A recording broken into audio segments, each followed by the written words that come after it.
Good afternoon again, Haiti Oropesa with the Florida You Judge.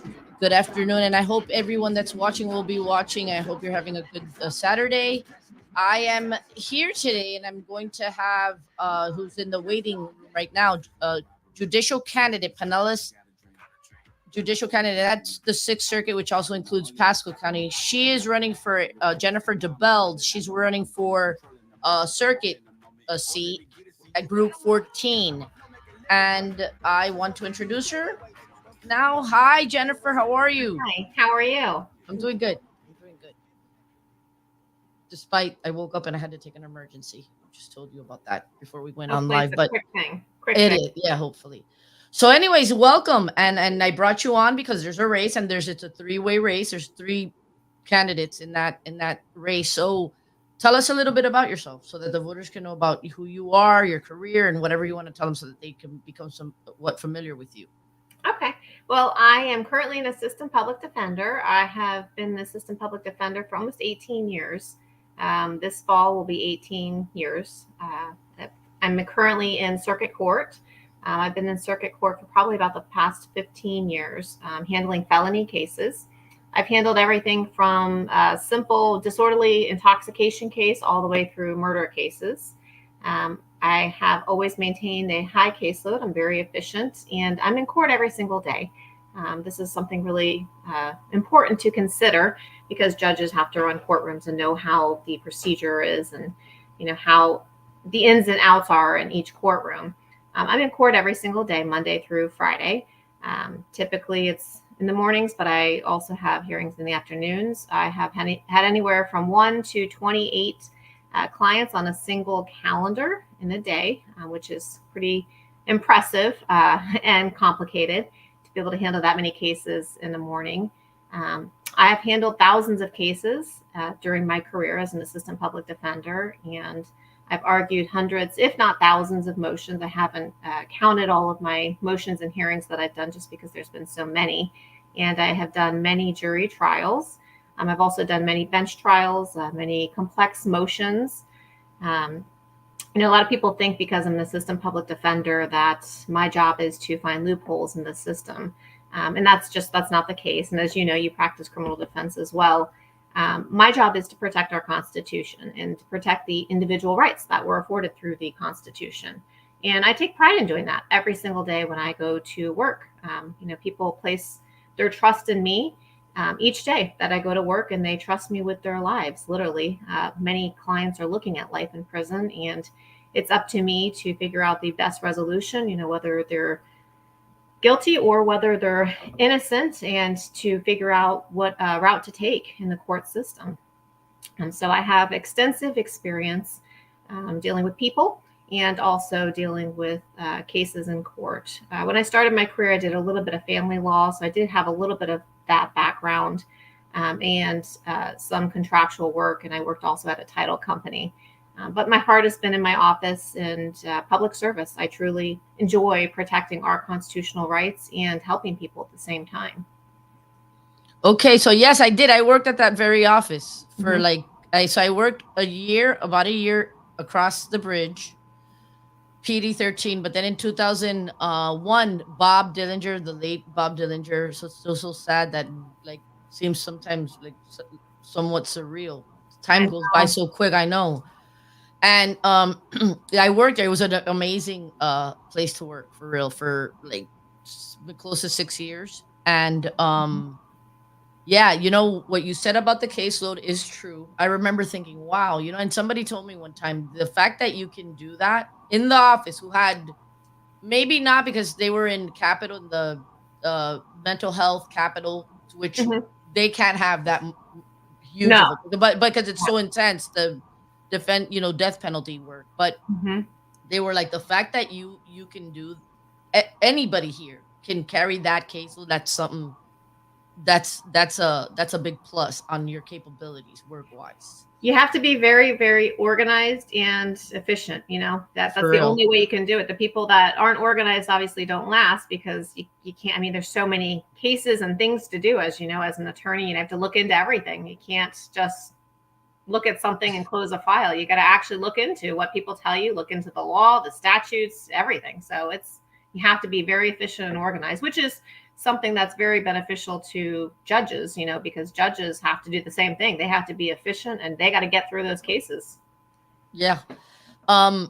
That's funny that you mentioned, sometimes the public, and that's why I do this. I when I think about the people that have died for our country and our freedom, right?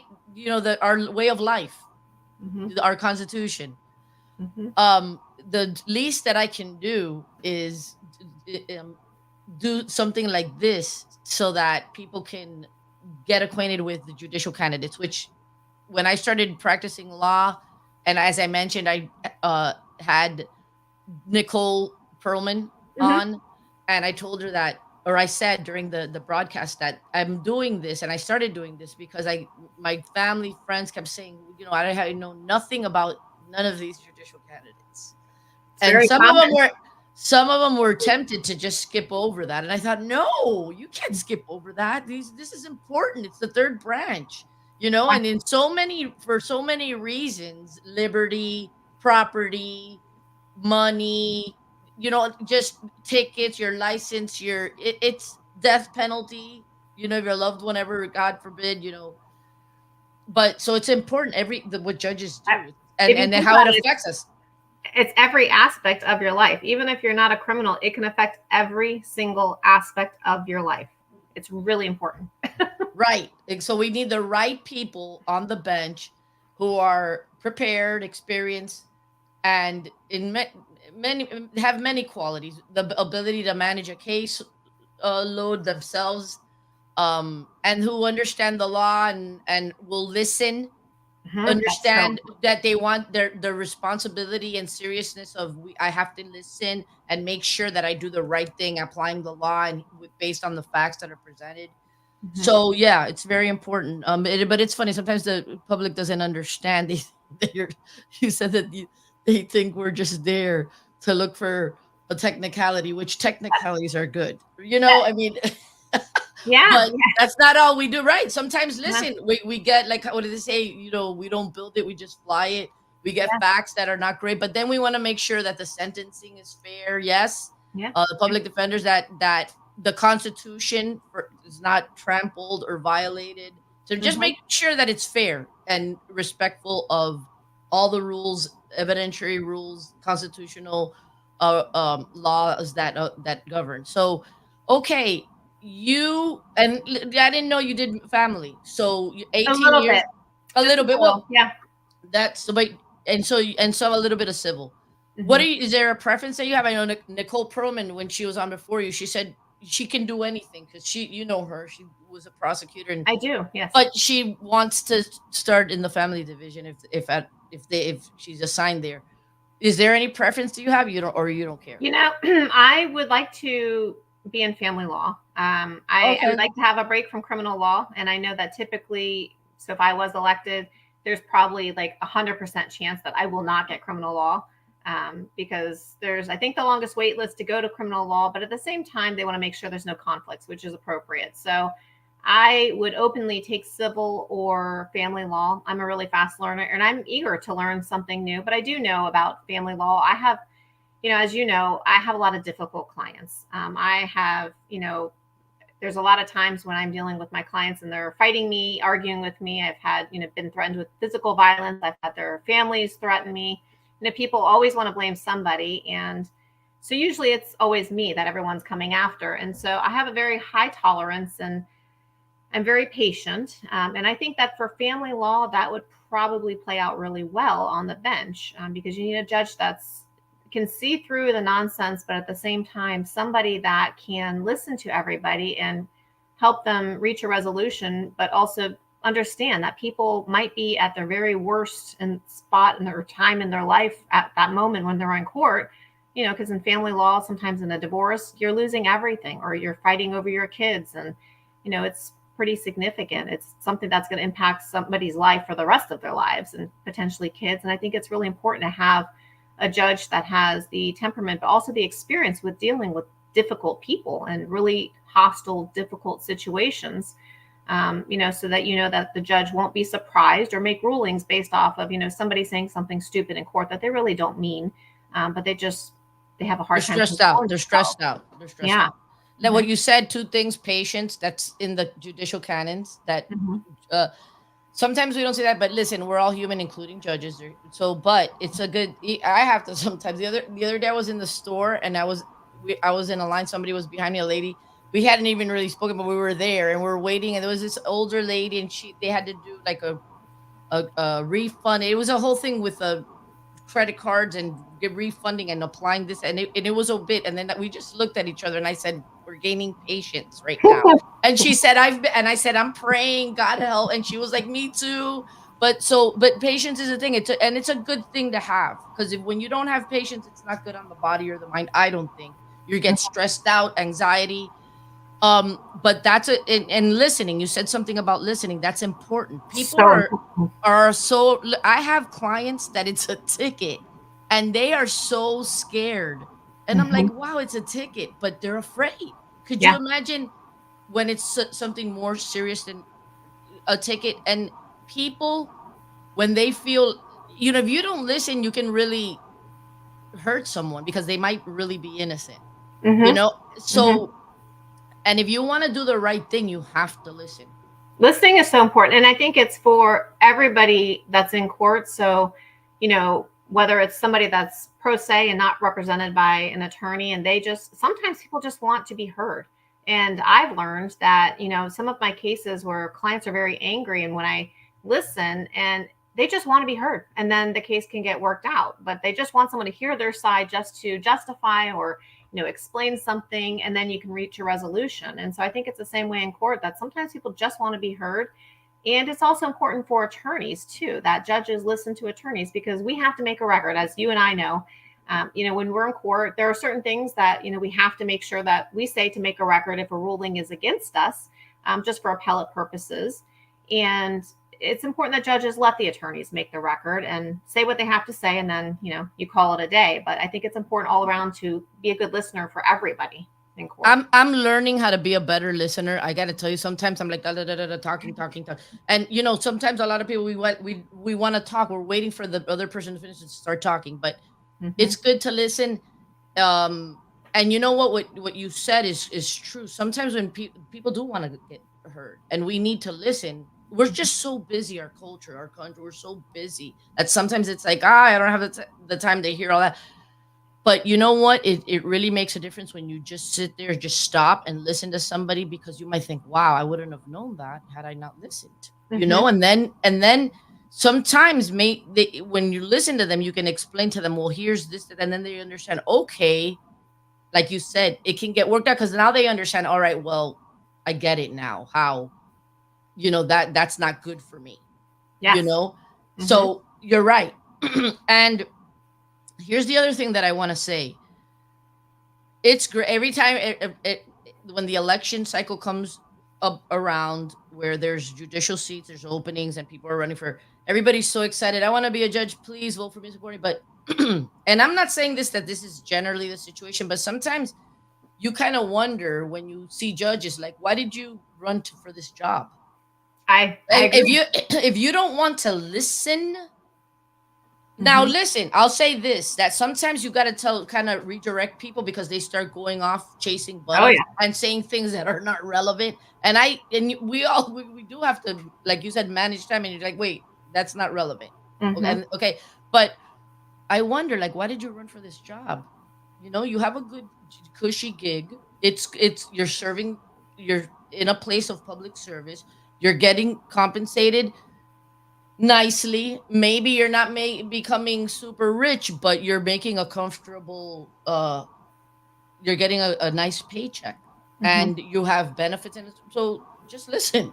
Hmm. Listen to people. Hmm. um Demeanor, what do you I always like to ask about demeanor. That's probably, if of the three most important qualities of a judge, we've already hit the patience and fairness, but demeanor is so important as well. It's important that judges can maintain judicial demeanor, and be fair to everybody that comes into court, but respectful also. There's going to be people that come into court, doesn't matter what aspect of the law you have.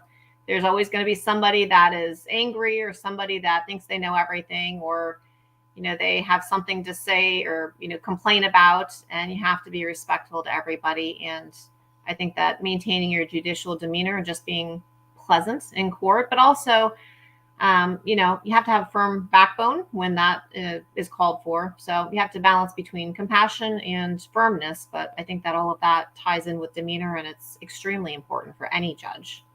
Yeah, because judges are in a place of power Mm-hmm. somewhat, and people are intimidated, Yeah. and they have to remember that people are already scared because they have to be in court, and then if the demeanor is somewhat like overbearing or intimidating, Yeah. Can't be that way. that's not good. Okay, so I'm showing a picture of your family. Yeah.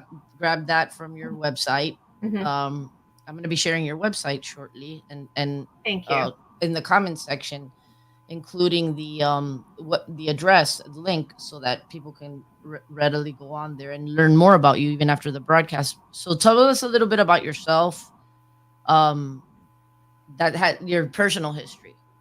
Well, I'm a mother, as you see. I have two amazing kids. My son, he's 15; he'll be 16 soon, and he's going to be going into 10th grade. And then my daughter is 12; she's going into 7th grade. I'm truly blessed. They are amazing kids, and especially you see how strong people are and families are when you have to campaign. I'm a working mom. I'm a single mom, and I work full time. So juggling this campaign and working, and my kids, it's a lot. And my kids have been so incredible. And I say that they're my biggest cheerleaders, but I mean, it's can't even express how grateful I am for their support. We're very involved in the community. Part of my heart is with animals. I'm an animal lover, and so I've been a part of Fluff Animal Rescue, which is in Pinellas Park. They just opened up a new facility. We have animals at home, so I always joke and say that basically we have a farm, but it's not a farm. And thank God we don't have more property, because if we did, we probably would go off and we would have chickens and maybe potentially a horse or a cow or something as well, or goats. But we have 3 dogs, big dogs, and they've got 2 cats. We've got an axolotl. We've got a Florida gar. We've got a homing pigeon, which I don't know if you know anything about homing pigeons, but my son, he's always loved birds for some reason. And birds are I so love messy. birds. Yeah. I Yeah, think they're beautiful, but I don't like the mess that comes with them. I And know. so we had a bet, well, not really a bet, but he was on me for years trying to get a bird. And so he randomly was looking on SPCA's website and found a homing pigeon.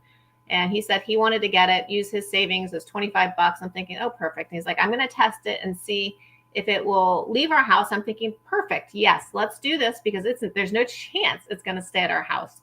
And so we kept it inside for, a month in the cage. And then he went to release it. And the pigeon is like a little dog. It's so weird. How It cute. And so follows it just, it, aw, it but follows it. it doesn't So want to leave. no, it doesn't. And when we first Oh, released it in the backyard, and I was like, yes, it's going to be gone. No more messy bird. And nope, instead it followed him in the backyard. We have a swing set and playpen, or not playpen, a jungle gym area and a pool. And so he's out there playing with his friend, and the bird would just track him. He's gone on walks, and he will let the bird out, and the bird will fly and track him miles, and then wow. come back with him and watch him. If we leave the bird outside, like we've tried, just open the cage, let it fly outside, and it'll hang out. But it'll know, when he's not outside, and so it'll try to go to the garage, or it'll sit somewhere near a door and then fly in to go into his cage. It's amazing. I've never, What a sweet story. yeah. That's nice.